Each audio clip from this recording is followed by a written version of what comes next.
उन्हें बिहार की जनता को बताना चाहिए कि किस तरीके से आय से इतना ज्यादा अधिक संपत्ति अर्जित करी।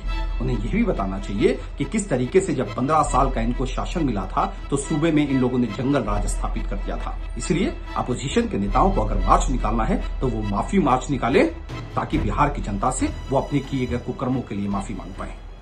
नमस्कार, आप देख रहे हैं न्यूज फॉर नेशन और मैं हूं सांत्वना आपके साथ। आगामी 7 अगस्त को बिहार में महागठबंधन के द्वारा प्रतिरोध अभियान चलाया जाएगा। सरकार को विभिन्न मुद्दों पर घेरने की तैयारी है। सरकार को एक बार फिर से सवालों के घेरे में लाने की तैयारी है और इस बाबत तेजस्वी यादव के पोस्टर भी राजधानी पटना में लग चुके हैं। इसी कड़ी में हमने अपनी प्रतिक्रिया दी है और हम के प्रवक्ता दानिश रिजवान ने विपक्ष से यह सवाल पूछा है कि आखिरकार किस बात का यह विरोध मार्च है। विपक्ष को अगर किसी तरह का कोई मार्च निकालना भी चाहिए तो वो है माफी मार्च।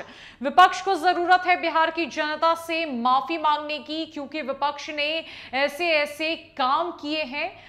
हम के प्रवक्ता दानिश रिजवान ने राजद को पुराने दिन याद दिलाते हुए कहा है कि जब राजद का 15 साल का जंगल राज बिहार में चल रहा था, तब जितने भ्रष्टाचार हुए थे, जब आय से अधिक संपत्ति के मामले दर्ज किए गए थे, जितने घोटाले हुए थे, उन सब का जवाब विपक्ष कब देगा। एक एक करके सबकी पोल खुलती जा रही है। एक एक करके विपक्ष के नेता सरकार और जनता के बीच एक्सपोज होते जा रहे हैं। तो किस बात का विरोध मार्च है ये? आखिरकार सत्ताधारी जो पार्टी है उससे किस बात का सवाल पूछा जाएगा, जबकि सवाल तो विपक्ष से किया जाना चाहिए।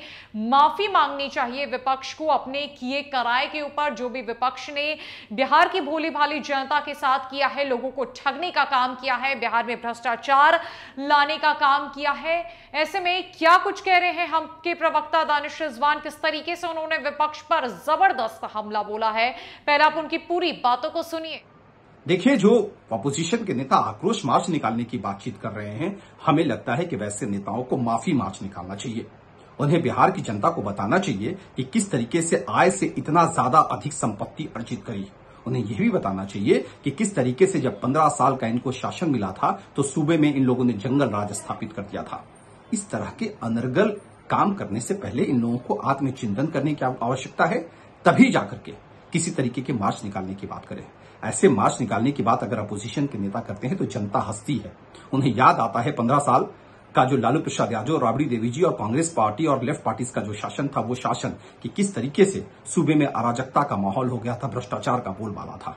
इसलिए अपोजिशन के नेताओं को अगर मार्च निकालना है तो वो माफी मार्च निकाले, ताकि बिहार की जनता से वो अपने किए गए कुकर्मों के लिए माफी मांग पाए।